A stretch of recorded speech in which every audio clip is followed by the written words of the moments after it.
Hello everyone. आज हम dine के बारे में डिस्कस करेंगे कि आपकी डाइन क्या होती है।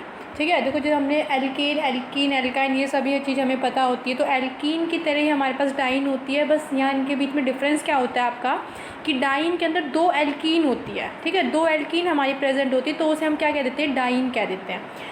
जनरली आप क्या बात भी कर सकते हो, तो कैसे आपका जो सफिक्स ऐड करते हैं किसी भी एल्कीन में, तो हम नाम लिखते हैं सी डबल बॉन्ड सी, ये आपका होता है। तो आप इसको क्या बोलते हो, इसको बोलते हो आप इथीन। क्या बोलते हो इसे, इथीन बोलते हो। तो यहाँ पे आपने सफिक्स क्या यूज़ किया है, इन सफिक्स यूज़ किया है। तो यहाँ पे आपका क्या है, ये डाइन है। मतलब अब की बार क्या मिलेगा आपको, दो डाइन मिलेगी इस टाइप से। तो इसको आप क्या बोल दोगे, 1 2 3 आपका क्या है, ब्यूट है। तो आप बोल दो कि नंबरिंग करके 1 और 2, 1 2 ब्यूट डाइन। ठीक है, बस इतना सा इसमें चेंज होता है, केवल आपको डाई यहाँ पे इन से पहले लगाना होता है क्योंकि यहाँ पे आपके पास दो एल्कीन प्रेजेंट होती है। अब ये जो एल्कीन है आपके पास, इसका जनरल फॉर्मूला की अगर बात करें इस डाइन की, तो जनरल फॉर्मूला क्या होता है इसका, CnH2n-2। ये हमारा जनरल फॉर्मूला होता है किसका, डाईइन का।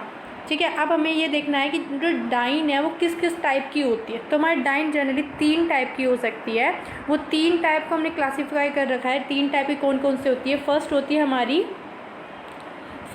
हमारी आइसोलेटेड डाइन। फर्स्ट है हमारी आइसोलेटेड डाइन, सेकंड है क्यूमुलेटेड डाइन और थर्ड होती है हमारी कॉन्जुगेटेड डाइन।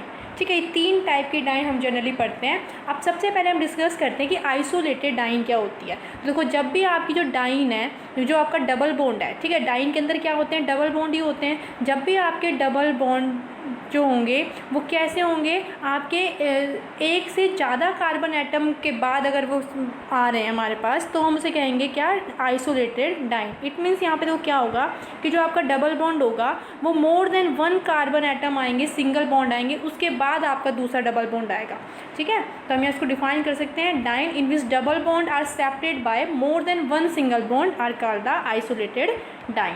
कि आपका जो डबल बॉन्ड होगा वो डबल बॉन्ड एक से ज़्यादा सिंगल बॉन्ड से अगर सेपरेट हो रखा है तो उसे हम बोलते हैं आइसोलेटेड डाइन। उसके बाद हमारे पास नेक्स्ट डाइन होती है क्यूमुलेटेड डाइन। क्यूमुलेटेड डाइन को क्या हम बोलते हैं कि जब हमारे पास सक्सेसिव जो कार्बन है, मतलब एक के बाद दूसरा, दूसरे के बाद तीसरा जो कार्बन है, उनके पास लगातार अगर हमारे पास डबल बॉन्ड होते हैं तो उसे हम क्या बोलते हैं, क्यूमुलेटेड डाइन बोलते हैं। कि आपका जो डबल बॉन्ड होगा वो जो आपके सक्सेसिव कार्बन है उनके बीच में जब बनना आया हुआ होगा तो उसे हम बोलते हैं क्यूमुलेटेड डाइन। उसका एग्जांपल आप यहाँ देख सकते हो क्या है, 1 2 3। तो 3 आपका नंबरिंग करोगे 1 और 2 और 3, तो 1 2 प्रोप डाइन, ये आपका इसका कॉमन नेम, इसका आयुपिक नेम हो जाएगा। अगर कॉमन नेम की बात करें तो इसको हम बोलते हैं अलीन। इसको थोड़ा सा माइंड में रखना कि आपके अलीन की स्ट्रक्चर किस टाइप की होती है। ये हमारा अलीन होता है। ठीक है, ये जनरली पूछ लिया जाता है कि भाई अलीन क्या होता है, विनाइलिक क्या होता है, ये हमें पता होने चाहिए। अलाइलिक क्या होता है, ये सारी जो स्ट्रक्चर है इनका हमें पता होना चाहिए। तो अलीन क्या होते हैं हमारे पास, 1 3 प्रोप डाइन को ही हम क्या बोलते हैं, अलीन बोलते हैं। उसके बाद हमारे पास नेक्स्ट डाइन होती है कॉन्जुगेटेड डाइन। कॉन्जुगेटेड डाइन का मतलब क्या है कि जब वो डाइन जिसके अंदर जो हमारा डबल बॉन्ड होता है वो कॉन्जुगेशन में रहे। कॉन्जुगेशन में मतलब कि एक डबल बॉन्ड, फिर सिंगल बॉन्ड, फिर डबल बॉन्ड, फिर सिंगल बॉन्ड, फिर डबल बॉन्ड, इस टाइप से जब आपका डबल बॉन्ड कॉन्जुगेशन में रहता है और एक सिंगल बॉन्ड से क्या होता है, सेपरेट होता है, तो उसे हम बोलते हैं कॉन्जुगेटेड डाइन। आइसोलेटेड में मोर देन 1 सिंगल बॉन्ड से सेपरेट रहेगा आपका डबल बॉन्ड, और क्यूमुलेटिव में क्या होगा, कोई भी सिंगल बॉन्ड से सेपरेट नहीं रहेगा, डायरेक्ट आपका सक्सेसिव कार्बन के ऊपर डबल बॉन्ड होंगे। और जब कंजुगेटेड डाइन होगा तो वहाँ पे आपके पास केवल सिंगल बॉन्ड एक ही होगा और उससे हमारे पास डबल बॉन्ड क्या रहेगा, सेपरेट रहेगा। तो ये हमने यहाँ डिस्कस कर लिया क्या, डाइन का क्लासिफिकेशन। उसके बाद अगर इसकी नॉमेनक्लेचर की बात की तो नॉमेनक्लेचर का हम क्या लगते हैं, इसके आपका सफिक्स पता चली कि आपको क्या सफिक्स यूज़ किया जाता है, इसके लिए इन सफिक्स यूज़ किया जाता है। ठीक है, इन भी क्या, डाई इन सफिक्स यूज़ किया जाता है क्योंकि यहाँ पे 2 डबल बॉन्ड है। फिर नंबरिंग हमें करनी होती है। नंबरिंग जब हम करते हैं तो कहाँ से करते हैं कि 1 2 आपकी जो डबल बॉन्ड है उसको आपको लेस नंबर मिले, वहाँ से हमें इसकी नंबरिंग स्टार्ट करनी पड़ती है।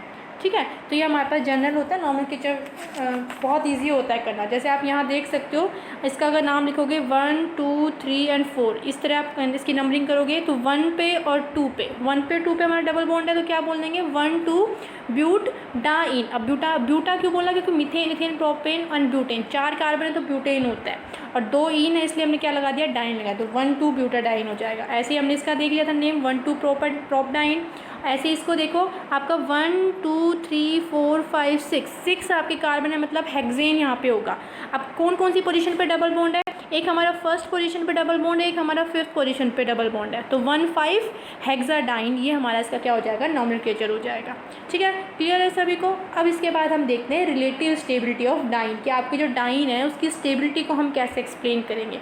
तो यहाँ पे जो स्टेबिलिटी एक्सप्लेन की जाती है डाइन की, वो किसके ऊपर डिपेंड करती है, हीट ऑफ हाइड्रोजनेशन। किस पे डिपेंड करती है, हीट ऑफ हाइड्रोजनेशन। ठीक है, जो हीट ऑफ हाइड्रोजनेशन होती है वो किसके प्रोपोर्शनल होती है, इन्वर्सली प्रोपोर्शनल होती है किसकी, हमारी स्टेबिलिटी के। कि अगर हमारे पास किसी भी रिएक्शन के दौरान अगर हीट ऑफ हाइड्रोजनेशन जो एनर्जी निकलेगी, मतलब जो हमारी एक्सोथर्मिक या एंडोथर्मिक रिएक्शन जो भी हो रही होगी वहाँ पे, तो वहाँ पे जो भी हमारे पास एनर्जी रिलीज़ होगी वो क्या होगी, अगर ज़्यादा होगी तो हमारा स्टेबिलिटी कम होगी, अगर एनर्जी हमारी कम रिलीज़ होगी तो हमारा मॉलिक्यूल क्या होगा, ज़्यादा स्टेबल होगा। इस टाइप से हम इन दोनों को कंपेयर करते हैं। तो जिसके लिए हीट ऑफ हाइड्रेशन क्या होती है, ज़्यादा होती है, उसकी स्टेबिलिटी क्या हो जाती है, कम हो जाती है। अब इसको एग्जांपल से डिस्कस करते हैं। देखो यहाँ पे हमारे पास है 1,4-पेंटाडाइन। 1,4-पेंटाडाइन की अगर हम हीट ऑफ हाइड्रोजनेशन को अब देखें तो नॉन कंजुगेटेड डाइन के केस में, नॉन कंजुगेटेड मतलब कि आपका कंजुगेशन नहीं है, आपका जो डबल बॉन्ड है वो कैसा है, more than one single bond से सेपरेट है, मतलब कि आपके पास यहाँ पे आइसोलेटेड डाइन यहाँ पे हम कह सकते हैं। ठीक है, अगर इसकी हम हीट ऑफ हाइड्रोजनेशन देखें तो कितनी होती है, 254.4 किलो जूल यहाँ पे होती है। मतलब ये हमारी क्या है, ज़्यादा है कंपैरिजन टू एक्सपेक्टेड से। 251 हमने एक्सपेक्ट की थी, लेकिन इसकी मिलती कितनी है, हमें 254 मिलती है। वहीं पे अगर हम बात करें किसके लिए, 1,3-ब्यूटाडाइन की, जो कि कंजुगेटेड डाइन है, जहाँ पे आपका एक जो डबल बॉन्ड है वो केवल एक सिंगल बॉन्ड से सेपरेट हो रखा है। तो कंजुगेटेड जो डाइन है इसकी अगर हीट ऑफ हाइड्रोजनेशन को बात करें तो वो होती है हमारी 238 होती है, जो कि हमारी कम होती है, 12.8 किलो जूल कम होती है एक्सपेक्टेड वैल्यू से। मतलब ये हमारी कम मिली, ये हमें क्या मिली, ज़्यादा मिली। अगर ये हमें हीट ऑफ हाइड्रोजनेशन कम मिली है तो मतलब इसकी स्टेबिलिटी क्या होगी, ज़्यादा होगी। ये जो हमारी हीट ऑफ हाइड्रोजनेशन है वो हमें क्या मिली है, ज़्यादा मिली है हमारी एक्सपेक्टेड से। तो हीट ऑफ हाइड्रोजनेशन किसके इन्वर्सली बताया हमने, स्टेबिलिटी के। अगर ये ज़्यादा है तो हमारी स्टेबिलिटी क्या हो जाएगी, कम हो जाएगी। तो वही चीज़ हमने यहाँ समझाई है कि हमारे पास 1,4-पेंटाडाइन होता है, ये नॉन कंजुगेटेड होता है।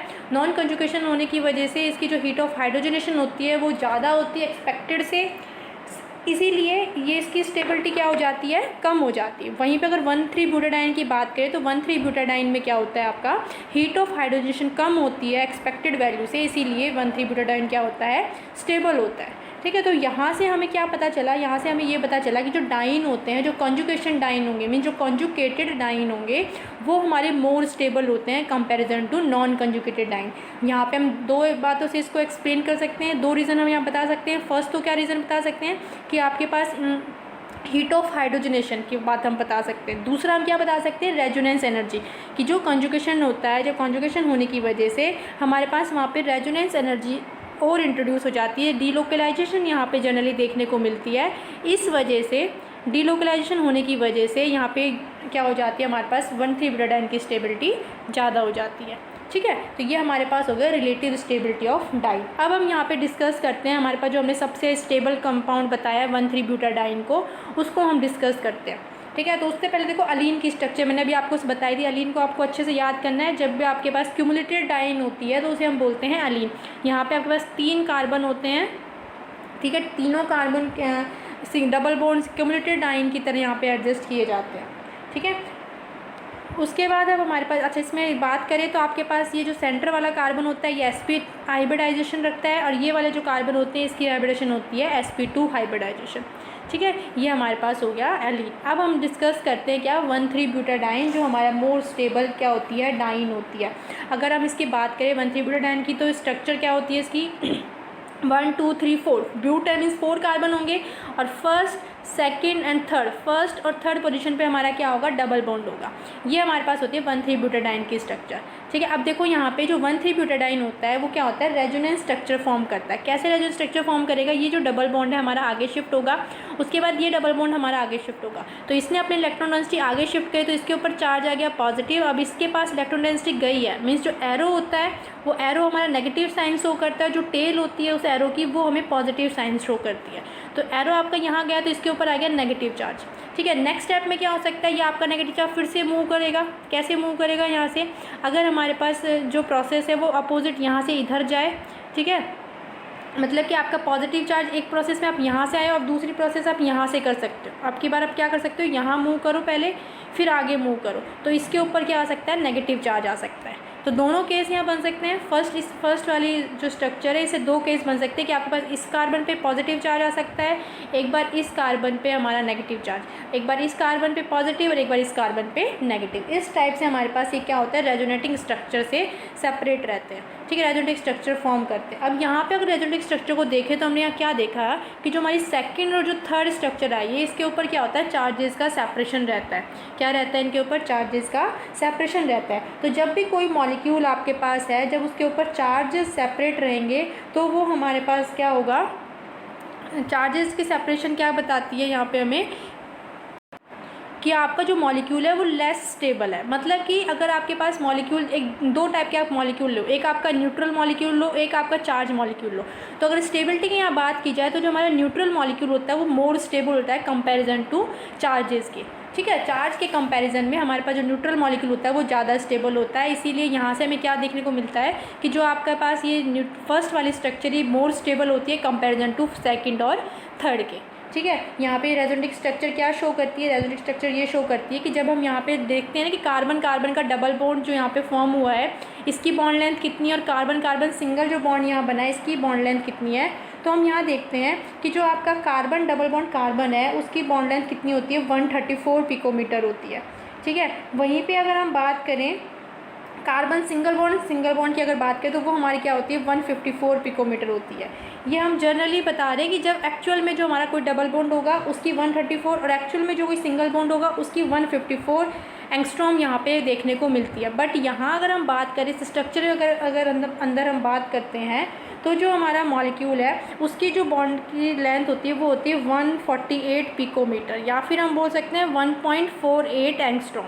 इसका मतलब ये है कि जो आपका डबल बॉन्ड है वो प्रॉपर डबल बॉन्ड नहीं है, और जो आपका सिंगल बॉन्ड है वो प्रॉपर सिंगल बॉन्ड नहीं है। कहीं ना कहीं जो आपका डबल बॉन्ड है वो सिंगल बॉन्ड कैरेक्टर भी रखता है, और जो डबल बॉन्ड है आपका जो सिंगल बॉन्ड आपका है वो कहीं ना कहीं डबल बॉन्ड कैरेक्टर भी यहाँ पे शो करता है, ठीक है। इसीलिए जो इनकी वैल्यू है थोड़ी सी इंटरमीडिएट सी आती है, ना तो वो 134 एक्चुअल आती है जो कि आपका डबल बॉन्ड की होनी चाहिए, ना ही वो 154 पिकोमीटर आती है जो कि आपके सिंगल बॉन्ड की होनी चाहिए। इन दोनों के बीच में कहीं लाई करती है, वो होती है हमारी 148। मतलब डबल बॉन्ड आपका कभी कभार सिंगल बॉन्ड की तरह बिहेव भी कर रहा है, और जो डबल बॉन्ड है वो आपका यहाँ पे सिंगल बॉन्ड भी बना रहा है, ठीक है, सिंगल बॉन्ड आपका डबल बॉन्ड भी बना रहा है। तो इस टाइप से जब हम देखते हैं तो हमें पता चलता है कि जो आपका 1,3-ब्यूटाडाइन है वो इस फॉर्म में भी क्या करता है, एग्जिस्ट करता है, ठीक है। अब इसके हम डिस्कस करते हैं ऑर्बिटल स्ट्रक्चर कि आपका ऑर्बिटल स्ट्रक्चर कैसी होती है।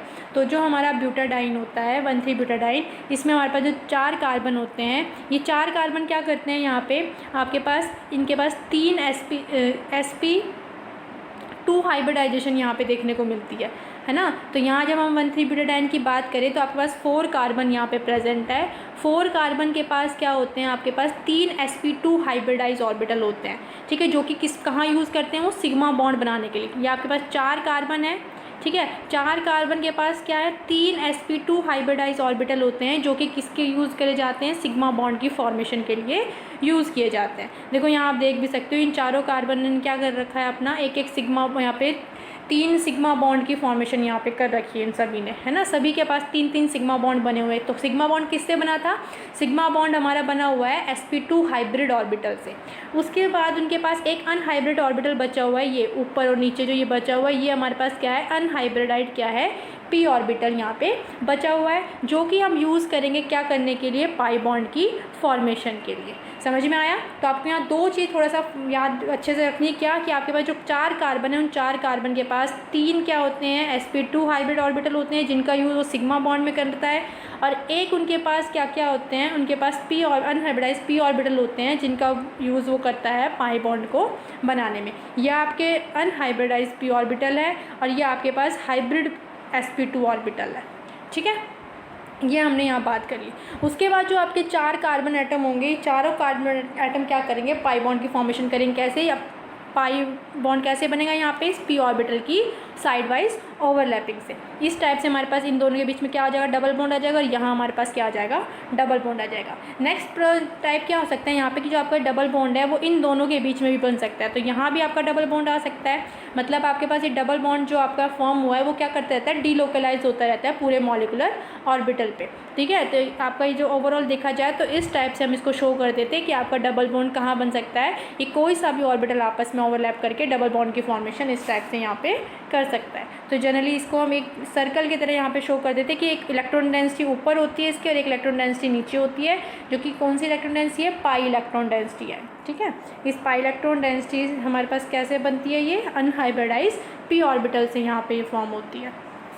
तो ये हमारी थी general orbital structure of butadiene की। अब हम यहाँ पे देखते हैं कि आपका जो ब्यूटाडाइन है वो बनता कैसे, उसकी फॉर्मेशन क्या क्या होंगे, उसको कौन किस किस मेथड से हम फॉर्म कर सकते हैं हमारे डाइन को। ठीक है, तो मैंने यहाँ पे इन्होंने क्या कर रखा है, हमने एक ही प्रोसेस में सारे डाइन के मेथड को समझा रखा है, तो थोड़ा सा फोकस करना। देखो फर्स्ट हम यहाँ पे देखते हैं, मैं रिएक्शन के नाम बताती हूँ। फर्स्ट हम यहाँ पे देखते हैं कि आपके पास किससे बन सकता है, कैटालिटिक डिहाइड्रोजनेशन ऑफ एल्केन और एल्कीन, कि हमारे पास क्या प्रेजेंट हो, हमारे पास कोई एल्केन हो, ठीक है, लॉन्ग चेन एल्केन की हो, या हमारे पास एल्कीन हो, दोनों में से कुछ भी हो सकता है, एल्केन भी हो सकता है और एल्कीन भी हो सकता है। ठीक है, दोनों में से अगर हमारे पास कुछ भी है, अगर हम उसका क्या करें, कैटालिटिक डिहाइड्रोजनेशन करें। डिहाइड्रोजन मतलब कि हम वहाँ से हाइड्रोजन को रिमूव करें कैटालिस्ट की प्रेजेंस में, तो हमारे पास वहाँ पे क्या बनता है, 1,3 ब्यूटाडाइन बनता है। तो वहाँ कैटालिस्ट यूज़ कर सकते हैं क्या, Cr2O3 Al2O3, ये हम कैटालिस्ट यहाँ यूज़ कर सकते हैं। क्रोमियम का ऑक्साइड और एल्युमिनियम का ऑक्साइड जब हम यूज़ करते हैं किसके ऊपर, एल्केन या एल्कीन के ऊपर, तो वहाँ से डिहाइड्रोजनेशन हो जाती है, मतलब ये अपना हाइड्रोजन यहाँ से क्या कर देता है, रिमूव कर देता है और डबल बॉन्ड की फॉर्मेशन कर लेता है। सेम आपके पास यहाँ से भी क्या हो जाता है, हाइड्रोजन का रिमूवल हो जाता है, H2 यहाँ से बाहर निकल जाता है और डबल बॉन्ड की यहाँ क्या हो जाती है, फॉर्मेशन हो जाती है। तो ये हमारे पास फर्स्ट मेथड होता है डाइन का फॉर्म करने का। उसके बाद एक मेथड होता है हमारे पास क्या, कि हम क्या कर सकते हैं, डिहाइड्रेशन ऑफ डायोल्स, हम क्या कर सकते हैं, डायोल का डिहाइड्रेशन कर सकते हैं। देखो ये हमारा एक डायोल है, डायोल मतलब दो ऑक्सीजन, दो हमारे पास OH ग्रुप लगे हुए होंगे, तो ये हमारे पास चेन है, यहाँ पे आपके पास ये दो OH ग्रुप लगे हुए हैं, तो 1 2 3 4, 4 मीन्स आपका ब्यूटेन हो गया, तो इसको हम बोल सकते हैं 1,4 ब्यूटेन डायोल। जब हम इसका क्या करते हैं, इसको एसिड की प्रेजेंस में जब डिहाइड्रेशन इसका किया जाता है, डिहाइड्रेशन का मतलब होता है, हाइड्रेशन करने का मतलब होता है वहाँ पे वाटर को बाहर निकालो, और हाइड्रोजनेशन होता है उसको हाइड्रोजन को बाहर निकालो। ठीक है, डी वर्ड किसी के आगे लग चुका है, मतलब वहाँ से आपको वो चीज़ रिमूव करनी है। ठीक है, वहाँ से आप हाइड्रोजनेशन अगर बोलता है डिहाइड्रोजन मतलब हाइड्रोजन को निकालो, वहीं अगर हेलोजिनेशन बोलता है डिहेलोजिनेशन तो हेलोजन को वहाँ निकालो, और अगर वो हाइड्रेशन बोलता है डिहाइड्रेशन तो वहाँ से आप वाटर को बाहर निकालो। ये मीनिंग थोड़ा सा दिमाग में रखना ताकि आपको रिएक्शन करने में प्रॉब्लम नहीं आएगी। ठीक है, तो यहाँ से आपके पास क्या कर सकते हैं हम, डायोल जो हमारे पास यहाँ पे डायोल जो है, इस डायोल का हम क्या कर सकते हैं, डिहाइड्रोजनेशन कर सकते हैं। डिहाइड्रेशन करेंगे तो यहाँ से वाटर बाहर निकल जाएगा और हमारे पास क्या बन जाएगी, 1,3 ब्यूटाडाइन की फॉर्मेशन हो जाएगी। कैसे निकलेगा ये देखो, ये हमारे पास निकलेगा ऐसे, हमने कंसनट्रेटेड H2SO4 का यूज़ किया, ये एसिडिक की प्रेजेंस में ये रिएक्शन होती है। तो जो आपका ये H पॉजिटिव जो ये होगा, ये H पॉजिटिव कौन लेगा, ये OH के जो लोन पेयर हैं वो इस H पॉजिटिव को एक्सेप्ट कर लेंगे। जैसे ही H पॉजिटिव को एक्सेप्ट करेंगे तो यहाँ हमारा बन जाएगा क्या, CS2 के साथ बन जाएगा यहाँ पे वाटर H2O, और O के ऊपर आ जाएगा पॉजिटिव चार्ज। अब मैंने आपको बता रखा है कि जब भी ऑक्सीजन के ऊपर पॉजिटिव चार्ज आ जाता है तो वो क्या हो जाता है, बहुत ज़्यादा डिस्टेबलाइज हो जाता है, क्योंकि मोर इलेक्ट्रोनेगेटिव एटम पे क्या आ चुका है, पॉजिटिव चार्ज आ चुका है। तो हमें यहाँ से इसको बाहर निकालना होता है। तो जैसे ये बॉन्ड यहाँ से बाहर निकलेगा तो आपके पास यहाँ क्या बन जाएगा, डबल बॉन्ड बन जाएगा, क्योंकि कार्बन के ऊपर क्या आ जाएगा, पॉजिटिव चार्ज आ जाएगा। अब कार्बन अपने पॉजिटिव चार्ज को किसी ना किसी तरह तो न्यूट्रल करेगा, तो वहाँ से न्यूट्रलेशन उसे कैसे मिलेगी, वहाँ उसे मिलेगी आपका H पॉजिटिव की एडिशन से। तो आपको जैसे ही वहाँ पे H पॉजिटिव आएगा तो ये वाला जो H पॉजिटिव यहाँ पे जो H लगा हुआ है, ये H पॉजिटिव अपनी इलेक्ट्रॉन डेंसिटी यहाँ दे देगा और हमारा क्या बन जाएगा, डबल बॉन्ड बन जाएगा। ठीक है। सेम रिएक्शन यहाँ भी होगी कि आपका जो CH2 है इसके पास जो OH लगा हुआ है ये एक और H को लेके यहाँ पे OH2 बना लेगा, पॉजिटिव चार्ज आएगा, ये बाहर निकलेगा तो इसके ऊपर आ जाएगा पॉजिटिव चार्ज। तो इसके पास लगा हुआ जो CH2 है, तो इसके पास लगा हुआ जो CH2 है उसमें से एक जो H होगा वो यहाँ पे बॉन्ड बना लेगा और इसके पॉजिटिव चार्ज को क्या कर देगा, न्यूट्रल कर देगा, और हमारे पास किसकी फॉर्मेशन हो जाएगी, 1,3-ब्यूटाडाइन की फॉर्मेशन हो जाएगी। ठीक है। उसके बाद हम रिएक्शन करवा सकते हैं किसकी, प्रोलाइसिस ऑफ साइक्लोएल्किन, या फिर हम बोलते हैं कि रिट्रो-डिल्स-एल्डर रिएक्शन। नाम याद रखना थोड़ा सा, क्या है, रिट्रो-डिल्स-एल्डर रिएक्शन। रिट्रो-डिल्स-एल्डर रिएक्शन में क्या होता है, देखो रिट्रो का मतलब होता है थोड़ा अपोजिट मीनिंग हो जाएगा, बस डिल्स-एल्डर रिएक्शन अभी पढ़ेंगे इसी चैप्टर में हम लास्ट में। डिल्स-एल्डर रिएक्शन के अंदर होता क्या है कि आपके पास एक होती है डाइईन होती है, एक डाइनोफाइल होता है। डाइईन हमारे पास क्या हो गई, 1,3-ब्यूटाडाइन टाइप की, और एक हमारे हो गई डाइईन। ठीक है, ये आपकी डाइईन हो गई, सॉरी ये आपकी हो गई डाइईन, और एक होता है आपका डाइनोफाइल। क्या होता है एक आपका डाइनोफाइल। डाइनोफाइल, फाइल का मतलब होता है लविंग, तो डाइनोफाइल मतलब जो डाइन को लविंग करे, मतलब जो कि डबल बॉन्ड को क्या करे, लव करे। ठीक है, तो डबल बॉन्ड लविंग होगा तो कहाँ जाके अटैक करेगा, किसी डबल बॉन्ड पे जाके अटैक करेगा जहाँ पे डबल बॉन्ड, दो डबल बॉन्ड होंगे। डाइनोफाइल मतलब कि दो डबल बॉन्ड का लविंग। ठीक है, तो जो आपकी एल्कीन होती है ये दो डबल बॉन्ड का लविंग होती है, तो एक आपके डाइन होगी, जब भी हमारे पास डिल्स-एल्डर रिएक्शन होगी तो एक डाइन होगी, और एक हमारे पास क्या होगा, डाइनोफाइल होगा। जब इन दोनों की रिएक्शन की जाएगी तो कैसी रिएक्शन होगी, आपके पास इस डबल बॉन्ड के कॉरस्पॉन्डिंग हमारे पास सिंगल बॉन्ड बनेंगे। कैसे बनेंगे सिंगल बॉन्ड, देखो यहाँ पे ये वाला जो डबल बॉन्ड आपका है वो यहाँ शिफ्ट होगा, ये वाला डबल बॉन्ड यहाँ शिफ्ट होगा, और ये वाला बॉन्ड आपका यहाँ आगे शिफ्ट होगा। ये एरो इस टाइप से चलेंगे तो हमारी जो स्ट्रक्चर बन जाएगी वो स्ट्रक्चर क्या बन जाएगी, ये आपका बॉन्ड पहले से था, ये एक नया बॉन्ड, जो नया बॉन्ड बना है ये न्यू बॉन्ड बना है, ये बना दिया हमने। ये आपका जो पुराना बॉन्ड था, ठीक है, जो आपका डबल बॉन्ड था वो एक सिंगल बॉन्ड रह जाएगा, डबल बॉन्ड आपने यहाँ बना दिया। एक ये नया बॉन्ड बना, ये एक नया बॉन्ड बना दिया। यहाँ वाला डबल बॉन्ड जो था ये आपका यहाँ शिफ्ट हो गया है, और यहाँ वाला जो डबल बॉन्ड था वो आपका यहाँ शिफ्ट हो गया है। तो इस टाइप की हमारे पास क्या हो जाएगी, आपकी फॉर्मेशन हो जाएगी। ठीक है, इस टाइप की क्या हो जाएगी, यहाँ पे फॉर्मेशन हो जाएगी। ये होती है डिल्स-एल्डर रिएक्शन। समझ में आया। अब इसी का जब अपोजिट हम चलते हैं, मतलब इस मॉलिक्यूल से जब हम ये दो कंपोनेंट बनाएंगे तो उसको हम बोलते हैं रिट्रो-डिल्स-एल्डर रिएक्शन। समझ में आया, नहीं समझ में आया कोई बात नहीं, नेक्स्ट में अभी आगे वीडियो में हम उसको और दोबारा से डिस्कस करेंगे। तो ये समझो अभी कि ये हमारे पास क्या था, कोई साइक्लोहेक्सीन थी। क्या थी, साइक्लोहेक्सीन थी। उसकी रिएक्शन हमने करवाई है एल्कीन से। किससे करवाई है उसकी रिएक्शन, हमने एल्कीन से रिएक्शन करवाई है in the presence of nichrome. Nichrome का मतलब कि आपके पास निकल होगा और क्रोमियम होगा, इन दोनों की कॉम्पोजिशन को हम बोलते हैं निक्रोम। ठीक है, इन दोनों की प्रेजेंस में जब हमारे साइक्लोहेक्सीन की रिएक्शन एल्कीन से कराई जाती है तो किस टाइप से रिएक्शन होती है, यहाँ पे हमारी रिएक्शन होगी। देखो कैसे कि आपका जो ये डबल बॉन्ड है, ये डबल बॉन्ड क्या हो जाएगा हमारे पास, यहाँ से आपका ये डबल बॉन्ड ओपन होगा, ये वाला बॉन्ड आपका ब्रेक होगा यहाँ, इसको देखो यहाँ से ये वाला बॉन्ड आपका यहाँ ब्रेक होगा। जैसे ये बॉन्ड यहाँ ब्रेक होगा आपका, ये वो आगे वाला बॉन्ड आगे शिफ्ट हो जाएगा, इसके साथ रिएक्शन करेगा। यहाँ से ये वाला बॉन्ड यहाँ शिफ्ट होगा। जैसे आपका बॉन्ड, मैं बड़े में थोड़ा समझा देती हूँ। देखो इस टाइप से हमारे पास ये है, ठीक है। हमने यहाँ रिएक्शन कैसे करनी है, हमने यहाँ रिएक्शन करनी है, देखो ये जो आपका डबल, यहाँ पे जो आपका ये बॉन्ड है, ये वाला बॉन्ड आपका यहाँ शिफ्ट हो जाएगा। ठीक है, जैसे ये बॉन्ड यहाँ शिफ्ट होगा इस डबल बॉन्ड को आगे जाना पड़ेगा। अब ये बॉन्ड यहाँ आएगा तो इस बॉन्ड को कहाँ जाना पड़ेगा, यहाँ जाना पड़ेगा। तो आपके पास क्या हुआ है, देखो ये वाला बॉन्ड ब्रेक हुआ है, ये वाला बॉन्ड एक नया फॉर्म हुआ है, उसके बाद ये वाला बॉन्ड आपका ब्रेक हुआ है और ये वाला बॉन्ड आपका एक फॉर्म हुआ है। इस टाइप से होगी तो यहाँ पे जो रिएक्शन हमारे पास बन जाएगी वो क्या क्या हमें मिल जाएगा, यहाँ से हमें मिल जाएगा एक इस टाइप का मॉलिक्यूल। देखो यहाँ से मैं नाम लिख रही हूँ 1, इसको 1 मेंशन कर देते हैं। ये हमारा 1 हो गया, ये 2 हो गया, 3 हो गया, 4, 5 एंड 6। तो हमने क्या करा है, ये 1 वाले को अलग कर लिया और 6 वाले को अलग कर लिया। 1 और 6 हमारा अलग हो गया। ये वाला बॉन्ड जो था 2 और 1 के बीच में वो ब्रेक हो गया है। अब वो बॉन्ड कहाँ बन चुका है, 2 और 3 के बीच में। तो ये हमारा 2 था, ये 3 था, ये हमारा 4 था, ये 5 था। तो 2 और 3 के बीच में हमारा बॉन्ड बन चुका है। ठीक है। 1 और 6 का बॉन्ड हमारा अलग हो चुका है। उसके बाद जो 3 और 4 के बीच में जो ये जो डबल बॉन्ड था वो अब कहाँ जा चुका है, वो हमारा 4 और 5 के बीच में जा चुका है। और जो 5 और 6 के बीच में जो सिंगल बॉन्ड था वो ब्रेक हो चुका है, वो कहाँ जा चुका है, वो हमारे 1 और 6 के बीच में जा चुका है। तो इस टाइप से ये हमारे पास दो चीज़ यहाँ पे क्या हो गई, आके बन गई। एक हमारे पास ब्यूटाडाइन बन गया और एक हमारे पास क्या बन गई, एल्कीन बन गई। तो यही चीज़ हम समझाना चाह रहे थे कि हमारे पास क्या बनाना था, हमें ब्यूटाडाइन ही बनाना था। समझ में आया? नहीं तो एक बार दोबारा से समझ लेना, जब हम लास्ट में ही दोबारा टॉपिक को डिस्कस करेंगे। फिर भी कोई डाउट रह जाए तो मुझे मैसेज कर देना, ठीक है। अब देखो नेक्स्ट, अब नेक्स्ट हमारे पास एक रिएक्शन और हम यहाँ पे कर सकते हैं। वो हमारे पास कौन सी रिएक्शन है, उसमें हम क्या करेंगे कि जो आपका 1,3-ब्यूटाडाइन की जो फॉर्मेशन ऑब्टेन हमें करना है, तो हम 1 ब्यूटीन से भी वहाँ पे बना सकते हैं, या फिर 2 ब्यूटीन। ये हमारे पास है 1, 2, 3 एंड 4। ये हमारे पास 2 ब्यूटीन है, यहाँ ये हमारे पास 1 ब्यूटीन है। तो 1 ब्यूटीन और 2 ब्यूटीन से भी हम क्या बना सकते हैं, 1,3-ब्यूटाडाइन की फॉर्मेशन कर सकते हैं। किसकी प्रेजेंस में होगा ये काम, ये हमारा प्रेजेंस है निकल फॉस्फेट की प्रेजेंस में या कैल्शियम फॉस्फेट की प्रेजेंस में ये रिएक्शन की जाती है, ठीक है। निकल फॉस्फेट या फिर कैल्शियम फॉस्फेट की प्रेजेंस में ये रिएक्शन की जाती है और हमारा क्या बन जाता है, 1,3-ब्यूटाडाइन यहाँ पे फॉर्म हो जाता है, ठीक है। तो बहुत अच्छे से ये ना हमने सर्कल में एक चार्ट में इसको एक सारी की सारी रिएक्शंस को एक ही चार्ट में डिस्क्राइब कर दिया है।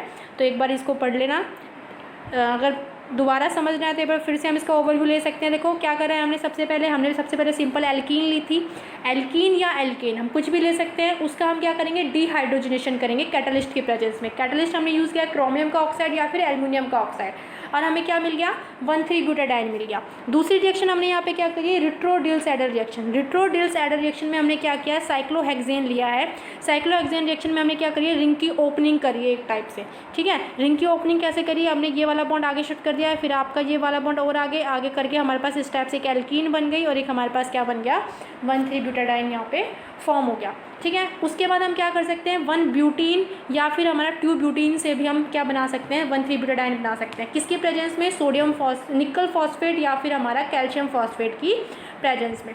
उसके बाद हम कर सकते हैं किसके साथ, जब हमारे पास क्या हो, हाइड्रेशन हम कर सकते हैं किसकी, डायोल्स की। जो हमारे डायोल हैं उसका डिहाइड्रेशन अगर हम करें तो भी हमें क्या मिल जाता है, हमें 1,3-ब्यूटाडाइन मिल जाता है। डिहाइड्रेशन किसकी प्रेजेंस में किया जाता है, डायोल का एसिडिक मीडियम में किया जाता है, ताकि आपका जो OH है वो लिविंग ग्रुप नहीं है अच्छा, उसे अच्छा लिविंग ग्रुप बनाना पड़ता है। तो इसे हमें पहले वाटर में कन्वर्ट करते हैं H दे के, और फिर ये वाटर क्या होता है, एक अच्छा लिविंग ग्रुप बन जाता है। समझ में आया? उसके बाद लास्ट हमारे पास रिएक्शन होती है, क्या होती है, dehydrohalogenation of die halogen derivative. अब देखो ये हमारे पास क्या है, डाई हेलोजन है, एक 1, 2 एंड 3, ठीक है। 1,3 डाईक्लोरो मिथाइल ब्यूटेन हमारे पास यहाँ पे है, मीथेन इथेन प्रोपेन ब्यूटेन, ठीक है। 1,3 डाईक्लोरो ब्यूटेन हमारे पास यहाँ पे है। इसको हम क्या करेंगे, किसी KOH की प्रेजेंस में क्या करेंगे, यहाँ पे इसका डीहाइड्रोहेलोजिनेशन करेंगे। कैसे होगा डीहाइड्रोहेलोजिनेशन, यहाँ से जो आपका Cl है और यहाँ से जो H है, ये हमारा HCl की फॉर्म में बाहर निकल जाएगा और यहाँ पे डबल बॉन्ड आ जाएगा। सेम ही हमारे पास यहाँ भी सेम रिएक्शन होगी। अब ये एक चीज़ यहाँ समझना, जो हाइड्रोहेलोजिनेशन होती है, मतलब हाइड्रोजन को भी निकालना है और हेलोजन को भी निकालना है, इसीलिए इसका नाम है डीहाइड्रोहेलोजिनेशन। तो यहाँ पे ये एक चीज़ समझो, CH2Cl, मैं आधा ही लिख रही हूँ पूरा नहीं, CH3CH और यहाँ है हमारा Cl, और एक हमारा यहाँ आ गया CH2Cl, ठीक है। ये हमारे पास हो गया। तो यहाँ से क्या होगा हमारे पास, देखो आपके पास ये अल्फ़ा कार्बन है, ये हमारे पास क्या है, बीटा कार्बन है, ठीक है। उसके बाद हमारे पास एक ये अल्फ़ा और एक हमारे पास ये बीटा है। जब हम डीहाइड्रोहेलोजिनेशन करते हैं तो हमेशा हमें क्या करना होगा, अल्फ़ा बीटा कार्बन से क्या करना है, यहाँ से हाइड्रोजन और क्लोरीन को निकालना होता है। तो यहाँ से हमारे पास क्या होगा, देखो ये आपका अल्फ़ा कार्बन है, ये बीटा है और ये हमारा बीटा है। तो हमेशा अल्फ़ा बीटा से डीहाइड्रोहेलोजिनेशन होगी, मतलब हमारा अल्फ़ा वाला तो क्लोरीन निकल जाएगा और बीटा वाला हाइड्रोजन निकल जाएगा। तो हमने यहाँ क्या करा है, हमने इस वाले बीटा का हाइड्रोजन निकाला है, हमने इस बीटा का हाइड्रोजन नहीं निकाला। इसका भी हमारे पास रीज़न है, क्योंकि यहाँ जो हमारी एल्कीन बनेगी, जो एल्कीन यहाँ बनेगी वो हमारी कैसी एल्कीन बनेगी, मोर सब्स्टिट्यूटेड एल्कीन यहाँ फॉर्म होगी। या फिर हम यहाँ क्या कह सकते हैं कि जो आपका कार्बोकैटाइन बनेगा, क्योंकि जब भी आपका क्लोरीन यहाँ से निकलेगा तो क्लोरीन निकलने के बाद आपके पास यहाँ से क्या बनेगा, पॉजिटिव चार्ज। तो ये जो कार्बोकैटाइन बनेगा वो आपके पास इन 2 ग्रुप से स्टेबलाइज है। अगर ये कार्बोकैटाइन आप कहाँ बनाते हो, कहाँ, तो यहाँ हमारे पास क्या हो जाएगा, अल्फ़ा से और बीटा से इस तरह से क्या हो जाएगा, कार्बोकैटाइन स्टेबलाइजेशन की वजह से यहाँ से हमारा H और Cl निकल जाएगा, ठीक है। अब नेक्स्ट देखो, नेक्स्ट हमारे पास है केमिकल रिएक्शन ऑफ डाइन। अब डाइन किस किस टाइप की रिएक्शन दिखा सकते हैं? तो जनरली डाइन जो हमारी रिएक्शन दिखाएगा वो दिखाएगा electrophilic addition reaction. Electrophilic addition reaction ही हमें यहाँ पे पढ़नी है। तो सबसे पहले हम पढ़ते हैं एडिशन ऑफ हेलोजन। हेलोजन की जब हम एडिशन करवाएंगे हमारे किसी भी 1,3-ब्यूटाडाइन पे, तो अगर हमने 2 ब्रोमीन 2 Br2 लिए, मीन्स हमने क्या करना है यहाँ पे टेट्रा ब्रोमिनेशन अगर हम यहाँ पे करवाएंगे तो चारों के चारों ब्रोमीन आके क्या लग जाएंगे, यहाँ पे अटैच हो जाएंगे। यहाँ से डबल बॉन्ड ब्रेक होगा, एक ब्रोमीन यहाँ, एक ब्रोमीन यहाँ, यहाँ से डबल बॉन्ड ब्रेक होगा, एक ब्रोमीन यहाँ, एक ब्रोमीन यहाँ। इस टाइप से यहाँ पे इनकी एडिशन हो जाएगी। अगर हम यहाँ पे क्या करते हैं, अगर हम इसमें अमाउंट एक्सेस में ना लेके थोड़ा कम अमाउंट लेते हैं, अगर हम क्या यूज़ करते हैं, Br2 यूज़ करते हैं, तो हमारे पास यहाँ 2 पॉसिबिलिटी बनती है कि आपका Br2 यहाँ अटैच हो इन दोनों एल्कीन पे, या हमारा दोनों इस एल्कीन के ऊपर यहाँ इस टाइप से अटैच हो। ठीक है, मतलब 2 पॉसिबिलिटी बनती है 2 प्रोडक्ट की, या तो हमारा 1,2 प्रोडक्ट बनता है या हमारा 1,4 प्रोडक्ट बनता है। ठीक है, अगर हमारा 1,2 प्रोडक्ट बनेगा तो ये वाला बॉन्ड ब्रेक हो जाएगा और इस टाइप से ब्रोमिनेशन हो जाएगी। अब देखो अगर 1,4 प्रोडक्ट बनेगा तो क्या होगा, 1,4 प्रोडक्ट में हमारे पास यहाँ पे मैकेनिज्म के थ्रू हम इसको एक्सप्लेन करेंगे कि जब आपका ये CH2 डबल बॉन्ड CH और यहाँ हमारे पास CH2, ठीक है, जब यहाँ पे डबल बॉन्ड टूटा यहाँ से, तो यहाँ एक Br यहाँ के पे आके लग गया। जब एक Br यहाँ आके लग गया तो यहाँ पे हमारे पास क्या हो गया, नेगेटिव चार्ज इस साइड बन गया। अब ये नेगेटिव चार्ज यहाँ हमारे पास आ गया पॉजिटिव चार्ज, यहाँ पे हमारे पास क्या हो जाएगा, पॉजिटिव चार्ज आ जाएगा। अब ये पॉजिटिव चार्ज को स्टेबलाइज करने ये डबल बॉन्ड जब आगे जाएगा तो अब इसके ऊपर पॉजिटिव चार्ज आ जाएगा। तो उस केस में जो लास्ट वाला जो Br आके लगता है वो फिर हमारा यहाँ आके लग जाता है। समझ में आया? अब इसको मैकेनिज्म से समझते हैं। इसीलिए हमारे पास 2 प्रोडक्ट की यहाँ पॉसिबिलिटी होती है, एक 1,2 प्रोडक्ट बनता है और एक हमारा 1,4 प्रोडक्ट बनता है।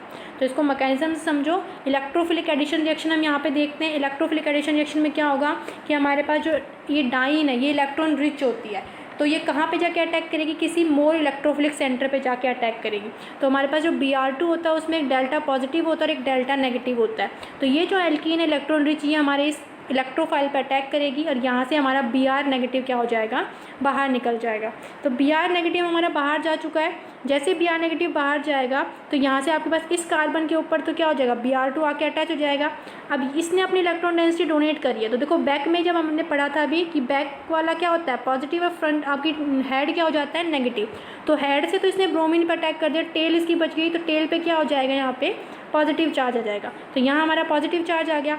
तो अगर ये पॉजिटिव चार्ज यहाँ है तो हमारा जो Br नेगेटिव जो बाहर गया था इस वाले Br नेगेटिव से अगर ये यहीं अटैक कर देता है तो 1,2 प्रोडक्ट बन जाता है। और अगर ये हमारा रेजोनेंस में चला जाता है कि ये डबल बॉन्ड यहाँ आगे शिफ्ट हो जाता है आगे, तो रेजोनेंस में अगर ये चला जाता है तो यहाँ पे हमारा पॉजिटिव चार्ज बन जाता है। अब इस स्टेप में हमारे पास ब्रोमीन यहाँ आके जुड़ता है, तो यहाँ क्या बन जाएगा, हमारा 1,4 प्रोडक्ट बन जाएगा। क्लियर है? तो रेजोनेंस होने की वजह से हमारे पास यहाँ पे ये क्या हो जाती है, कंट्रीब्यूटिंग जो स्ट्रक्चर जो बनाता है, इस वजह से हमारे पास 2 प्रोडक्ट की पॉसिबिलिटी यहाँ बढ़ जाती है कि हमारे पास जो आपका डबल बॉन्ड पॉजिटिव चार्ज है वो इन तीनों के बीच में डीलोकलाइज करता रहता है, या तो इस कार्बन पे मिलेगा या वो इस कार्बन पे मिलेगा। तो 2 पॉसिबिलिटी हो जाती है, वो यहीं अटैच कर सकता है तो 1,2 प्रोडक्ट बनेगा, और अगर वो यहाँ अटैच हो जाता है तो क्या बना देगा, हमारा 1,4 प्रोडक्ट बना देगा। ठीक है, उसके बाद हमारे पास देखते हैं addition of halogen acid. Halogen acid का मतलब हमें क्या ऐड करना है, HCl का एडिशन करना है। ठीक है, जब HCl का एडिशन करेंगे तो HCl में भी क्या है, हमें इलेक्ट्रोफिलिक एडिशन ही करनी है। H पॉजिटिव आपका इलेक्ट्रोफाइल है, ये आपकी इलेक्ट्रॉन रिच होती है, तो इलेक्ट्रॉन रिच होने की वजह से ये आपका इस पर अटैक करवाएगा। तो यहाँ हमारे पास क्या बन जाएगा, CH3, और इस कार्बन पे आ जाएगा पॉजिटिव चार्ज। इस पॉजिटिव चार्ज पे कौन अटैक करेगा, हमारा Cl नेगेटिव, तो ये Cl नेगेटिव यहाँ आके अटैक कर जाता है। सेम पॉसिबिलिटी यहाँ पे भी बनती है कि अगर आपका ये जो डबल बॉन्ड है इसका कॉन्जुगेशन में चला जाए तो पॉजिटिव चार्ज यहाँ भी बन सकता है। तो एक स्टेप में हमारा क्लोरीन यहाँ भी क्या हो सकता है, अटैच हो सकता है। एक बार इसका मैकेनिज्म और देख लेते हैं। सबसे पहले हमारे पास क्या हुआ, सबसे पहले हमारा इलेक्ट्रोफिलिक एडिशन होगी, या आपका H पॉजिटिव को एक्सेप्ट करेगा, Cl नेगेटिव बाहर चला जाएगा, बाहर हमारे पास सॉल्यूशन में रहेगा। तो जब यहाँ पे आपका CH3 बन चुका है, H यहाँ अटैच हो चुका है, तो ये आपका पॉजिटिव चार्ज यहाँ भी हो सकता है। अगर यहाँ रेजोनेंस स्ट्रक्चर बनाया तो पॉजिटिव चार्ज यहाँ भी हो सकता है। 2 केस में हमारा पॉजिटिव चार्ज हमें देखने को मिल सकता है। तो यहाँ से हम क्या करेंगे कि हमारे पास अगर पॉजिटिव चार्ज आपका पास अटैक करे इस पोजीशन पे तो हमारे पास 1,4 प्रोडक्ट बनता है, और अगर हमारे पास क्लोरीन यहाँ अटैक करता है तो हमारे पास क्या बन जाता है, 1,2 प्रोडक्ट बन जाता है। इन दोनों स्ट्रक्चर से हमारे पास ये 2 प्रोडक्ट की यहाँ पे क्या हो जाती है, फॉर्मेशन हो जाती है। ठीक है, अब हम यहाँ पे देखते हैं कि आपका 1,2 और 1,4 प्रोडक्ट को इफेक्ट कौन कौन से फैक्टर करते हैं, कि आपका 1,2 कब बनता है और 1,4 प्रोडक्ट कब बनता है, ये चीज़ हम यहाँ डिस्कस करते हैं। तो देखो जो 1-2 और 1-4 प्रोडक्ट बनने की जो टेंडेंसी है वो डिपेंड करती है हमारी टेम्परेचर के ऊपर कि आपने कितना टेम्परेचर लिया है। जब हम लो टेम्परेचर की बात करें जैसे कि 193 केल्विन टेम्परेचर की अगर हम बात करते हैं, मीन्स लो टेम्परेचर हमारे पास है, एक हमारे पास हाई टेम्परेचर है। तो लो टेम्परेचर जब होगा तो हमारा जो प्रोडक्ट ज़्यादा अमाउंट का बनेगा वो बनेगा 1-2 प्रोडक्ट। वहीं पे अगर हमारे पास हाई टेम्परेचर होगा तो हमारा प्रोडक्ट जो बनेगा वो बनेगा 1-4 प्रोडक्ट। ठीक है, लो टेम्परेचर पे 1-2 प्रोडक्ट ज़्यादा प्रेफर करता है, हाई टेम्परेचर पे 1-4 प्रोडक्ट ज़्यादा प्रेफर करता है। समझ में आया? अब रीज़न समझो क्या होता है, जब हमारे पास टेम्परेचर लो होता है मतलब कि हमारे पास 1-2 प्रोडक्ट बन रहा है, मतलब हमारे 1-2 प्रोडक्ट को बनने के लिए क्या चाहिए, एनर्जी कम चाहिए, उसे ज़्यादा एनर्जी की अमाउंट की ज़रूरत नहीं है, उसे थोड़ी सी एनर्जी मिलती है, वो क्या बना देता है, प्रोडक्ट बना लेता है। क्यों? क्योंकि उसकी एक्टिवेशन एनर्जी थोड़ी कम है। अगर हम यहाँ बात करें 1-2 प्रोडक्ट की तो उसकी एक्टिवेशन एनर्जी क्या होती है, कम होती है। वहीं 1-4 प्रोडक्ट की बात करें तो उसकी एक्टिवेशन एनर्जी क्या होती है, ज़्यादा होती है, इसलिए उसको ज़्यादा टेम्परेचर की ज़रूरत होती है। जो हमारा 1-2 प्रोडक्ट है वो ज़्यादा एनर्जी लेके क्या कर जाता है, 1-4 प्रोडक्ट वाला प्रोडक्ट में कन्वर्ट हो जाता है। तो 1-2 भी हमारा किस में बनने लग जाता है, 1-4 में, इसीलिए हमारा 1-2 क्या हो जाता है, थोड़ा सा कम हो जाता है। समझ में आया? तो यहाँ आपको दो ही चीज़ याद रखनी है कि हमारे पास जो 1-2 और 1-4 प्रोडक्ट बनते हैं वो टेम्परेचर पे डिपेंड करते हैं। अगर हमारा टेम्परेचर कम होता है तो हमारा 1-2 प्रोडक्ट बनेगा, और अगर हमारा टेम्परेचर ज़्यादा होगा तो हमारा 1-4 प्रोडक्ट ज़्यादा मेजर अमाउंट में फॉर्म होगा। रीज़न क्या है, रीज़न ये है कि जो हमारे पास 1-2 प्रोडक्ट जो बनता है तो उसके लिए एक्टिवेशन एनर्जी क्या होती है, कम होती है, इसलिए एक्टिवेशन एनर्जी कम होने की वजह से हमारा 1-2 प्रोडक्ट जल्दी बन जाता है। वहीं अगर 1-4 प्रोडक्ट की बात करें तो उसके लिए एक्टिवेशन एनर्जी ज़्यादा चाहिए होती है, इसलिए वो हाई टेम्परेचर पर जाके बनता है हमारा। ठीक है, अब देखो ये जो 1-2 और 1-4 प्रोडक्ट हमने यहाँ पे बताए हैं, लो टेम्परेचर और हाई टेम्परेचर की जो हमने बात की है, वहाँ पे हम एक चीज़ और बता सकते हैं कि जब आपका लो टेम्परेचर होगा तो लो टेम्परेचर के ऊपर हमारे पास क्या होता है, जो आपका प्रोडक्ट जो बनता है वो स्मॉल एक्सटेंट में हमारे पास फॉर्म होता है। ठीक है, जो हमारे पास स्मॉल एक्सटेंट में जो प्रोडक्ट फॉर्म होता है वो कौन सा होगा, 1-4, और जो लार्ज अमाउंट में बनेगा वो कौन सा होगा, 1-2 प्रोडक्ट। तो जो हमारा 1-2 प्रोडक्ट जो बना है वो हमारा काइनेटिकली कंट्रोल प्रोडक्ट बनता है। क्यों? क्योंकि वो बहुत ज़्यादा फास्ट रिएक्शन से बना है, क्योंकि वहाँ पे एक्टिवेशन एनर्जी कम थी। एक्टिवेशन एनर्जी कम होती तो वहाँ पे काइनेटिकली कंट्रोल प्रोडक्ट बनते हैं, और जब हमारे पास एक्टिवेशन एनर्जी ज़्यादा हो जाती है उसके लिए हमें ज़्यादा हीट देनी पड़ती तो वो हमारे थर्मोडायनेमिकली कंट्रोल प्रोडक्ट बनते हैं। तो यहाँ हमारे पास दो प्रोडक्ट बनेंगे, एक काइनेटिकली कंट्रोल प्रोडक्ट और एक हमारा थर्मोडायनेमिकली कंट्रोल प्रोडक्ट। तो काइनेटिक प्रोडक्ट कब बनता है, जब हमारे पास टेम्परेचर क्या होगा, लो होगा, लो टेम्परेचर पे हमारे पास काइनेटिकली कंट्रोल प्रोडक्ट बनेगा जो कि मेजर होगा, और हाई टेम्परेचर पे हमारा थर्मोडायनेमिक कंट्रोल प्रोडक्ट बनेगा जो कि क्या होगा, मेजर प्रोडक्ट होगा। तो इस टाइप के हमारे दो प्रोडक्ट की यहाँ क्या हो जाती है, फॉर्मेशन हो जाती है। ठीक है, उसके बाद देखो, उसके बाद हमारे पास आता है कि हमारा लो टेम्परेचर हाई टेम्परेचर ने किस टाइप से इफेक्ट किया। तो देखो जब लो टेम्परेचर होता है तो जो हमारा आयनाइजेशन होता है वो थोड़ा कम हो पाता है। आयनाइजेशन होने का मतलब यहाँ पे है कि जो हमारे पास देखो पॉजिटिव नेगेटिव चार्ज यहाँ बने थे, तो पॉजिटिव क्या बने थे, किस टाइप से, CH2 double bond CH single bond CH single bond CH2 Br।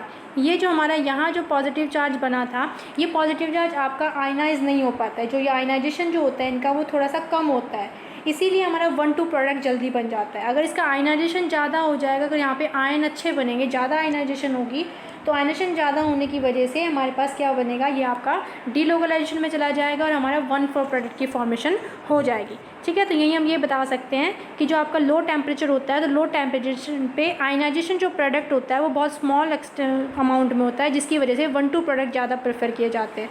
और हाई टेम्परेचर पे क्या होता है, हाई टेम्परेचर पे हमारे पास आयनाइजेशन जो होती है बहुत ज़्यादा इंपॉर्टेंट हो जाती है। आयनाइजेशन बहुत ज़्यादा हो जाती है जिसकी वजह से हमारे पास क्या हो जाएंगे, वहाँ पे डीलोकलाइजेशन हो जाएगी पॉजिटिव चार्ज की, और वहाँ पे 1-4 प्रोडक्ट ज़्यादा प्रेफर करेंगे, जिसको हम थर्मोडायनेमिकली कंट्रोल प्रोडक्ट बोलेंगे। ठीक है, अब उसके बाद देखो यहाँ पे ग्राफ से भी समझा रखा है हमने इस एक्टिवेशन एनर्जी ग्राफ को। कैसे समझाया हुआ इन्होंने कि अगर हमारे पास देखो जो 1-2 प्रोडक्ट बनता है तो ये हमारे पास क्या है, ये हमारे पास हमारा रिएक्टेंट है, इस पोजीशन पे हमारा रिएक्टेंट है। अब ये यहाँ भी जा सकता है और ये यहाँ भी जा सकता है। तो इस केस में जब उसे जाना होता है तो हाई एक्टिवेशन एनर्जी चाहिए होती है, और जब इस केस में जाना है तो लो एक्टिवेशन एनर्जी चाहिए। तो जब हम टेम्परेचर उसे कम देंगे तो वो इस बैरियर को जल्दी से पार करेगा, इस बैरियर को पार वो नहीं करेगा जब हमारा लो टेम्परेचर है, इसीलिए हमारा 1-2 प्रोडक्ट ज़्यादा बन जाता है इस टाइप से। अब जब हम उसको हाई एनर्जी दे देते हैं, हाई हीट दे देते हैं, तो उस टेम्परेचर पे वो इस एक्टिवेशन एनर्जी को पार कर जाता है, वो यहाँ जाना प्रेफर नहीं करता। रीज़न ये है क्योंकि यहाँ पे जो हमारा प्रोडक्ट बना है, देखो यहाँ जो प्रोडक्ट हमारा बना है वो बहुत ज़्यादा स्टेबल बना है इसके कंपैरिजन में। इसकी एनर्जी ज़्यादा है, इसकी एनर्जी कम है, तो जिसकी एनर्जी कम होती है वो स्टेबल भी ज़्यादा होता है ना। तो ये हमारा ज़्यादा स्टेबल। तो अगर हमारा टेम्परेचर की कंडीशन ऐसी हमने कर दी कि हाई टेम्परेचर हो गया, तो उस केस में वो यहाँ जाना चाहेगा ही नहीं, वो यहाँ जाना चाहेगा क्योंकि वो ज़्यादा स्टेबलाइज फील करेगा यहाँ पर। समझ में आ गया होगा आप आई थिंक सभी को ये कंसेप्ट। अब नेक्स्ट हमारे पास आता है डिल-सैडल रिएक्शन, जो कि हम अभी थोड़ी देर पहले बता रहे थे। देखो डिल-सैडल रिएक्शन को हम क्या बोलते हैं, ये एक टाइप की हमारी पेरिसाइक्लिक रिएक्शन होती है जो कि लाइट की प्रेजेंस में या हीट की प्रेजेंस में की जाती है। ठीक है, देखो कैसे की जाती है हमारे पास डिल-सैडल रिएक्शन। इसको हम बोलते हैं 4+2 साइक्लो एडिशन। मतलब यहाँ पे साइकिल की एडिशन होती है, एक साइक्लिक ग्रुप एक फॉर्म होता है। ठीक है, आपका जो ओपन चेन होती है, उस ओपन चेन से एक साइक्लिक चेन की फॉर्मेशन होती है। 4+2 क्यों बोला है कि आपके पास दो कंपोनेंट यहाँ पे प्रेजेंट होंगे, एक के पास 4 इलेक्ट्रॉन होंगे और एक के पास 2 इलेक्ट्रॉन होंगे, और उन दोनों का जब एडिशन होगा तो वो इस टाइप की रिंग की फॉर्मेशन यहाँ पे कर देंगे। तो देखो 4 इलेक्ट्रॉन किसके पास होते हैं, 4 पाई इलेक्ट्रॉन हम बात करें तो हमारे 1,3-ब्यूटाडाइन के पास 4 इलेक्ट्रॉन होते हैं, और 2 इलेक्ट्रॉन हमारे एल्कीन के पास होते हैं। तो यहाँ पे क्या होगा, ये एल्कीन का जो सिंगल बॉन्ड है वो यहाँ शिफ्ट होगा, ये डबल बॉन्ड आगे शिफ्ट होगा, ये बॉन्ड यहाँ शिफ्ट होगा। इस टाइप से हमारी इस रिंग की क्या हो जाएगी, फॉर्मेशन हो जाएगी। और ये थोड़ी देर पहले हमने बताया भी था कि अगर हम रिट्रो डिल-सैडल रिएक्शन देखते हैं, मतलब यहाँ से हम यहाँ जाते हैं, इस साइक्लोहेक्सेन से अगर हम इन 2 कंपोनेंट की फॉर्मेशन करते हैं तो ये हमारा मेथड हो जाता है क्या बनाने का, 1,3-ब्यूटाडाइन को बनाने का। ठीक है, इसमें जो हमारे पास ये 4, जिसके पास 4 पाई इलेक्ट्रॉन है, इसको हम बोलते हैं डाईइन और इसको हम बोलते हैं डाइनोफाइल। डाइनोफाइल के अंदर ही देखो डाईइन भी और फाइल भी है, मतलब जो कि 2 डबल बॉन्ड का जो क्या होता है, लविंग होता है, उसको हम डाइनोफाइल कहते हैं। समझ में आया। अब देखो यहाँ पे इसकी फैक्टर को हम इंक्रीज़ भी कर सकते हैं कि अगर हम इसकी रिएक्टिविटी को करवाना चाहें तो फास्ट रिएक्शन कब होगी और स्लो रिएक्शन कब होगी। ठीक है, तो देखो जब भी हमारे पास इस डाइनोफाइल के ऊपर, अगर इस डाइनोफाइल के ऊपर कोई इलेक्ट्रॉन विड्रॉइंग ग्रुप लगा दिया जाएगा तो हमारी रिएक्शन क्या हो जाएगी, फास्ट हो जाएगी, और वो लो टेम्परेचर भी अक्कर होने लग जाएगी। अगर देखो जनरली हम इन दोनों की रिएक्शन करवाते हैं तो वो हमारी होती है 473 केल्विन टेम्परेचर पे करवाई जाती है। ठीक है, वहीं पे अगर हम क्या कर लेते हैं, इस ग्रुप के ऊपर, इस एल्कीन के ऊपर क्या लगा देते हैं, CHO ग्रुप लगा देते हैं, तो यही रिएक्शन हमारी 373 केल्विन पे होने लग जाती है। मतलब अब हमें टेम्परेचर की थोड़ी सी कम ज़रूरत होती है और हमारी रिएक्शन भी फास्ट हो जाती है। तो यहाँ क्या हुआ, जैसे हमारे पास इस डाइनोफाइल के ऊपर कोई इलेक्ट्रॉन विड्रॉइंग ग्रुप आया तो इस इलेक्ट्रॉन विड्रॉइंग ग्रुप ने क्या कर दिया, इसकी रिएक्टिविटी को बढ़ा दिया। ठीक है, इसकी रिएक्टिविटी को क्या कर दिया, इंक्रीज़ कर दिया। वहीं अगर हम इस डाईइन की बात करें, इस डाईइन के ऊपर अगर इलेक्ट्रॉन डोनेटिंग ग्रुप अगर हम लगा देते हैं तो इलेक्ट्रॉन डोनेटिंग ग्रुप लगाने से क्या होगा, यहाँ पे इलेक्ट्रॉन डोनेटिंग ग्रुप लगाने से क्या होगा, ये हमारा इलेक्ट्रॉन रिच कंपाउंड बन जाएगा, और भी ज़्यादा इलेक्ट्रॉन रिच कंपाउंड बन जाएगा, और हमारी रिएक्शन यहाँ पे क्या होने लग जाएगी, फास्ट रिएक्शन होने लग जाएगी। ठीक है, तो आगे देखो यहाँ पे एक फैक्टर हम यहाँ पे दोबारा से डिस्कस कर लेते हैं कि अगर हमारे पास इलेक्ट्रॉन विड्रॉइंग ग्रुप अगर डाइनोफाइल के ऊपर है तो वो हमारी रिएक्शन को फास्ट कर देता है। वहीं अगर इलेक्ट्रॉन रिलीजिंग ग्रुप हमारे पास डाईइन के ऊपर होगा तो वो भी हमारी रिएक्शन को क्या करता है, फेवर करता है और रिएक्शन को फास्ट करवाता है। ठीक है, लो टेम्परेचर पे भी वो रिएक्शन होने लग जाती है। अच्छा, ये चीज़ होती क्यों है, ये चीज़ इसीलिए होती है क्योंकि डाईइन हमारा क्या है, इलेक्ट्रॉन रिच कंपाउंड है, और उसके ऊपर ऐसा ग्रुप लगाया जा रहा है जो कि इसको और ज़्यादा इलेक्ट्रॉन रिच बना रहा है, इसीलिए इस आगे रिएक्शन को फेवर करता है। वहीं पे डाइनोफिल हमारा इलेक्ट्रॉन डेफिशिएंट कंपाउंड है क्योंकि वो डाईइन के पास जाना चाह रहा है, जहाँ इलेक्ट्रॉन डेंसिटी ज़्यादा है वहाँ जाना चाह रहा है। अगर उसके ऊपर हम क्या लगा देते हैं, इलेक्ट्रॉन विड्रॉइंग ग्रुप लगा देते हैं तो उसकी इलेक्ट्रॉन डेंसिटी और भी कम हो जाती है। अब वो और ज़्यादा प्रेफर करेगा कहाँ, डाईइन के पास जाने के लिए। समझ में आया, इसीलिए ये दोनों ग्रुप यहाँ पे लगाए जाते हैं। अब देखो हमारे पास ये इन्होंने ग्रुप बता रखा है कि अगर हमारे पास देखो यहाँ पे क्या लगा दिया, इलेक्ट्रॉन विड्रॉइंग ग्रुप लगा दिया, यहाँ हमने इलेक्ट्रॉन रिलीजिंग ग्रुप लगा दिया, तो हमारी रिएक्शन यहाँ पे हो जाती है और फेवर करती है, और लो टेम्परेचर पे ये रिएक्शन देखने को मिल जाती है। ठीक है, ज़्यादा टेम्परेचर हमें देने को नहीं पड़ता, 303 केल्विन टेम्परेचर पे ये रिएक्शन हो जाती है हमारी।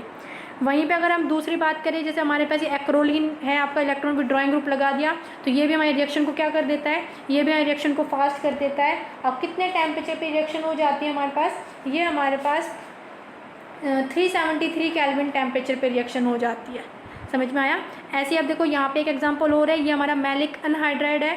मैलिक अनहाइड्राइड में क्या करा है, देखो यहाँ पे 2 विड्रॉइंग ग्रुप लग चुके हैं हमारे पास। अब 2 विड्रॉइंग ग्रुप लग चुके हैं तो ये और भी हमारी फास्ट रिएक्शन हो जाएगी। और कितने टेम्परेचर पे रिएक्शन हो जाएगी, केवल अब 278 केल्विन 298 केल्विन टेम्परेचर पे रिएक्शन है। तो वो फर्स्ट हमारे पास जो सिंपल इथाइलिन था और सिंपल 1,3 ब्यूटाडाइन था वो आपका 473 केल्विन पे हो रहा था। अब जैसे ही हमने यहाँ पे क्या लगा दिया, विड्रॉइंग ग्रुप लगा दिया या हमने यहाँ रिलीजिंग ग्रुप लगा दिए, तो हमारी रिएक्शन बहुत लो टेम्परेचर पे होना स्टार्ट हो गई। ठीक है, अब देखो यहाँ पे आते हैं स्टीरियोकेमिस्ट्री की बात। तो स्टीरियोकेमिस्ट्री की अगर हम बात करें कि जब भी हमारी डिल्स एडर रिएक्शन होगी तो उस टाइम हमेशा हमारे पास स्टीरियोकेमिस्ट्री सेम रहेगी मॉलिक्यूल की, स्टीरियोकेमिस्ट्री में कोई भी चेंज नहीं आएगा। ठीक है, उसके बाद हमारे पास यहाँ पे देखो s cis conformation of dine.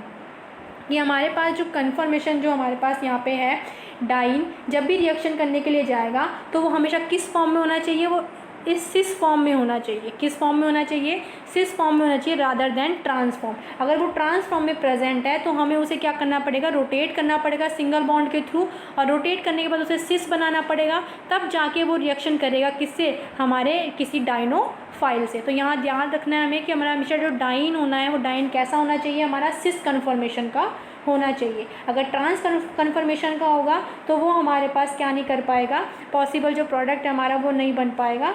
तो हमें उसे कन्वर्ट करना पड़ेगा पहले सिस में और फिर हमें उसकी रिएक्शन करवानी पड़ेगी। ठीक है, और सिस में कन्वर्ट कैसे होगा, सिस में कन्वर्ट वो इस टाइप से होगा। देखो ये हमारे पास है ट्रांस, तो अगर इस सिंगल बॉन्ड के थ्रू हम इसे रोटेट करते हैं, ये वाला स्टॉप रखो, केवल ऊपर ऊपर को यूँ करके घुमा दो, तो आपका क्या से घूम जाएगा, ये आपका इस टाइप से घूम जाएगा, और ये आपका यहाँ थाई। तो अगर सिंगल बॉन्ड के थ्रू रोटेशन पॉसिबल है, अगर ट्रांस आपका सिस में कन्वर्ट हो सकता है, तो वो आपका रिएक्शन करने के लिए फेवर करेगा, अदरवाइज वो रिएक्शन नहीं करेगा किसी भी डाइनो फाइल से। ठीक है, अब देखो यहाँ पे एक चीज़ कंडीशन लगा दी जाती है, अगर यहाँ पे कोई बल्कि ग्रुप लग जाते हैं ना इनके पास साइड में, तो ये रोटेट नहीं कर पाता। अगर यहाँ कोई ग्रुप नहीं लगे हुए तो ये इजीली रोटेट कर लेता है, सिस फॉर्म में कन्वर्ट हो जाता है। ठीक है, तो ट्रांस अगर वहाँ पे है तो ट्रांसफॉर्म सिस में कन्वर्ट करके रिएक्शन वहाँ पे करवा सकते हैं। अब उसके बाद है occurrence of a syn addition. देखो यहाँ पे जब हमारे पास रिएक्शन होती है तो हमेशा कैसा एडिशन होता है, सिन एडिशन होता है, किसका, डाइन का और डाइनोफाइल का, कि जो हमारी कन्फिग्रेशन रहेगी वो हमेशा रिटेन रहेगी। मतलब मॉलिक्यूल जैसे पहले था, जैसे मॉलिक्यूल पहले था वो बनने के बाद भी वैसा ही रहेगा, केवल क्या हुआ है यहाँ पे, केवल इन दोनों का कम्बिनेशन हुआ है, रिंग की फॉर्मेशन हुई है। मतलब हमारी कन्फर्मेशन हमेशा सिमिलर ही रहेगी। देखो यहाँ पे कैसे कन्फर्मेशन है आपके पास, ये वाला जो मॉलिक्यूल है यहाँ कंबाइन हो गया, ये बॉन्ड यहाँ चला गया, ये बॉन्ड आपका इससे बन गया, तो देखो यहाँ एक नया बॉन्ड बन गया, ये एक नया बॉन्ड बन गया। समझ में आया। अब देखो ये आपका जो ग्रुप था और ये वाला जो ग्रुप था, ये दोनों कैसे हैं, ये इन दोनों को बांध कर लो या फिर इन दोनों को। देखो ये आपके ट्रांस में था, एक आपका यहाँ और एक आपका यहाँ, दोनों कैसे हैं, ट्रांस में। तो ये देखो अब भी ट्रांस में लगा रखे हैं, एक आपका अबव द प्लेन लगा दिया और एक आपका क्या लगा दिया, बिलो द प्लेन लगा दिया। तो इनकी कन्फिगरेशन अब भी रिटेन थी। समझ में आया कि अगर आपके पास ये अब देखो ट्रांस में अगर एडजस्ट हो रखे हैं तो ये अब भी कैसे हैं, ट्रांस में, ये इनकी कन्फिगरेशन में कोई भी चेंज नहीं आया है। ठीक है, चलो तो ये हमारे पास कंप्लीट होता है हमारे पास डिल्स एडर रिएक्शन भी। उसके बाद एक रिएक्शन और हमारी बचती है, वो हमारे पास कौन सी रह गई, फ्री रेडिकल रिएक्शन। तो फ्री रेडिकल रिएक्शन और देख लेते हैं कि फ्री रेडिकल एडिशन रिएक्शन कैसे करवाई जाएगी हमारे 1,3 ब्यूटाडाइन के ऊपर। तो देखो एक बात याद रखना कि जब भी आपकी फ्री रेडिकल रिएक्शन होती है वो हमेशा किसकी प्रेजेंस में होती है, पर ऑक्साइड की प्रेजेंस में होती है, क्योंकि पर ऑक्साइड क्या करता है, रेडिकल की फॉर्मेशन करता है। तो यहाँ से क्या होगा, सबसे पहले हमारे पास जो पर ऑक्साइड डाला जाएगा वो पर ऑक्साइड क्या करेगा, रेडिकल की फॉर्मेशन करेगा। कैसे करेगा वो रेडिकल की फॉर्मेशन, ये हमारा जो Br और जो CCl3 है इनको रेडिकल बनाएगा। Br और CCl3 रेडिकल की क्या हो जाएगी, फॉर्मेशन हो जाएगी। फिर ये रेडिकल जाके क्या करेगा, हमारा अटैक करेगा। ठीक है, मैकेनिज्म से हम सीधे इसका डिस्कस करते हैं। देखो सबसे पहले हमारा पर ऑक्साइड है, वो पर ऑक्साइड क्या करेगा, रेडिकल की फॉर्मेशन करेगा। पर ऑक्साइड से जब रेडिकल बन जाएगा तो वो रेडिकल हमारे किससे रिएक्शन करेगा, Br CCl3 से रिएक्शन करेगा। अब यहाँ से हमारा रेडिकल तो Br से कंबाइन हो गया, जो हमारा पर ऑक्साइड से जो रेडिकल बना था। अब जो CCl3 है वो हमारा रेडिकल एज इट इज़ यहाँ पे रह गया है।